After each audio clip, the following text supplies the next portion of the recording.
Yeah. So okay. So next story to cover. Minecraft is an M-rated game in South Korea. Oh man, that's stupid. Yeah, I did expect something like this from North Korea, but South Korea? Yeah, North Korea doesn't have shit. They don't have none of either.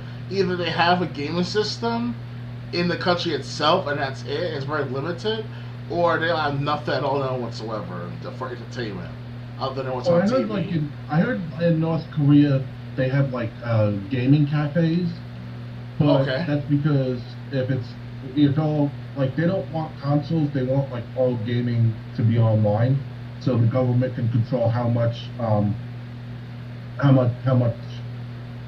playing time. how much game time people are spending towards games. Yes, I heard With about that too. consoles, you can't do that unless you visit everyone's house.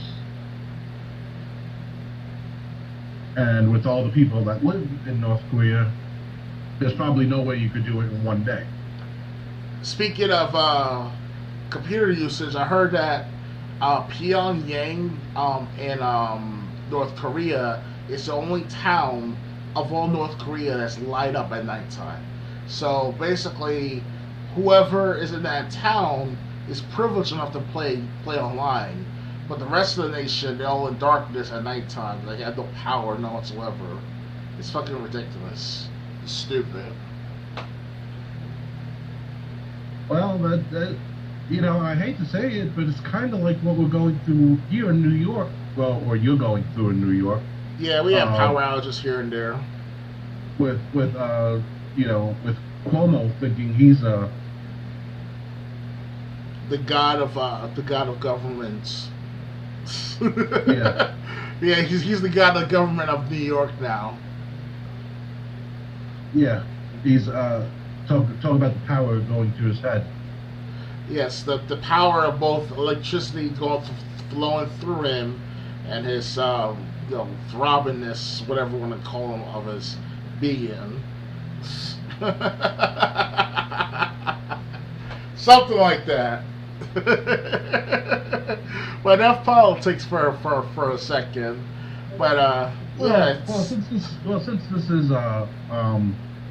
since this has to do with South Korea, I mean, Minecraft is mature rated. I don't even know many teams that play Minecraft. I only play Minecraft when there's like a group of people who are like 18 and over, and play with like other like 8 year olds, 9 year olds. So it's kind of like a mixture of all ages to play together as a group. That's the only time I play it. But other than that, I don't play it by myself. I will never play it by myself.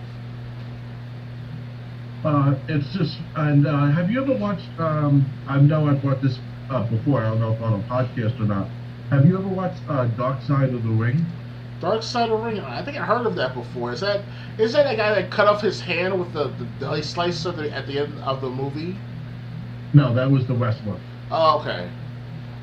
Never Dark mind. Side of the Ring. They cover basically dark subjects about that happen in wrestling. Like the very first episode was about the Montreal Screwjob. Uh, and anyway, Chris Jericho joined as narrator for the second and third season. Uh, they're in uh, they're in like a pause mode until September. They did like one half of season three. Okay. I just sent you on Discord. They actually like the third episode of season three was the Collision in North Korea event where WCW wrestlers and wrestlers from Japan went to do a show in North Korea. What? That Yep. happened? Uh, That actually happened? yeah, that actually happened. Kim And Jong Un didn't shove a missile up anyone's ass of the wrestlers? actually, I'll spoil a little part of the episode. Scott Norton almost disappeared on that trip. Scott Norton, you mean Scott Hall? No, Scott Norton. Who's that? He was one of the members of the NWO. Scott Norton? I heard of Horace Hogan, who was Hulk Hogan's cousin, but Yeah. no, No, but Scott Norton was like this big 300-pound guy that never got out of the mid cards. I never heard of him until now. I guess I saw him on TV, when I was a kid, but that's about it. But I never heard of his name until now. He was in the two WCW games on N64. uh, WCW NWO World Tour and WCW NWO Revenge. I do have the WCW N64 game Revenge, but I don't remember that particular character. I must have used too much of Goldberg and Raven a lot. Yeah. Well, when you turn on Revenge, just go to the NWO section. NWO Hollywood. He'll be like somewhere in the middle. Okay. I just haven't seen much of him, most likely. Yes, that's why. They went to do it. Eric Bischoff agreed to do a trip in North Korea, and basically Scott Norton was talking with his wife on the phone, and Scott Norton basically had some choice words. He's like, "It's a shit. It's a I don't want to say the word on Twitch. A shitstorm. But no, replace storm with hole. Shithole. Yeah, he goes, North Korea is a. He says that, and then the phone went dead. So he thought his wife hung up on him because, his wife maybe thought he was just partying and not taking his wife, feelings of worrying about if he's okay or not, into effect. It turns out no. When he insulted North Korea, they shut off the phone, and a couple of officers came and got him. How long did it take the officers to come after that phone call was disconnected? Less than a half hour. God damn, there was someone watching him live over the phone. Mm-hmm. Mm-hmm. Holy shit. And they said that it's punishable with jail time to insult the country. That is why I would never go to North Korea, if and only if I was leader or leaders of my country, the United States, to negotiate with the North Korean leader or his comrades and henchmen.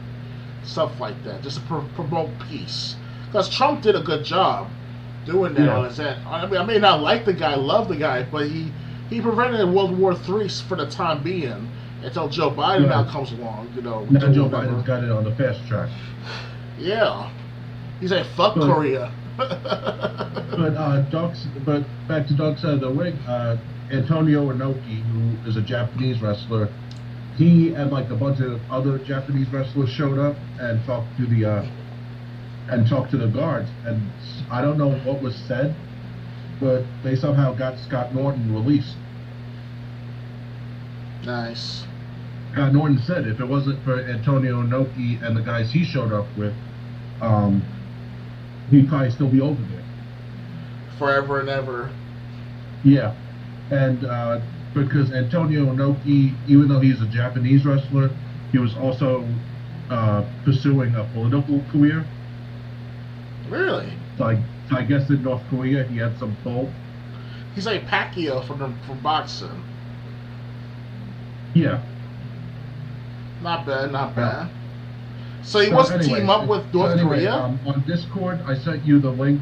A bunch of these episodes are on Daily Motion. That's how I watch them. Okay, I'll watch it later. I sent you the Collision North Korea episode. Of course, I see it. I'll look at it later. Yeah, it's 44, 45 minutes, but if you like wrestling, and they covered a bunch of subjects. They got the Chris Benoit story. They got Brian Pillman's story. Oh yeah, Pillman died from an overdose, right? Yeah, but they got the whole story. They basically go through his whole career. Okay. But and because if I recall correctly, there was a show called WWE Confidential, and they had shows like this on TV back like 15 years ago. But they didn't show anything that WWE didn't want shown. Of course, they wanted to show the positive shit. This is independent, so they can cover a lot more topics. Of course, and make it look like a neutral standpoint, not a positive. Right.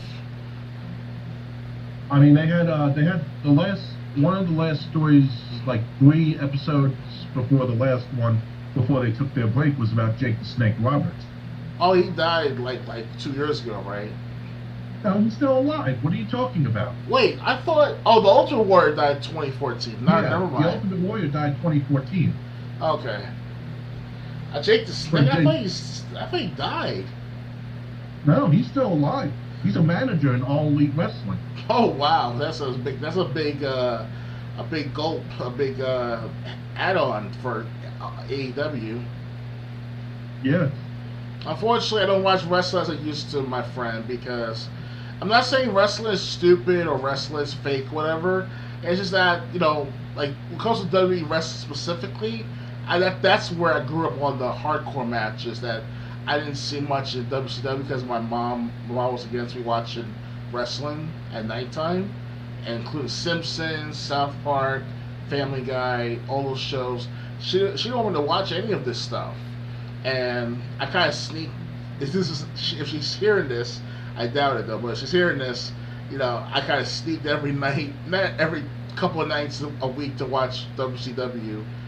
Not silently, but at very low volume, while she's on over sleeping in her room. Good thing she didn't come out for to get something to drink or something. And I turn off the TV when she goes out to the hallway. And I turn it back on when she goes back into her room. One time she hit me not hit me like crazy, but she hit me a couple of times for watching it while I was punished for what I watched the TV. So she was very hard on me when I was young, but it's worth it though. She wants me to concentrate on my studies. It was kind of strange though, because most guys, students, especially female students, wear a dime a dozen. It comes down to education. So whatever she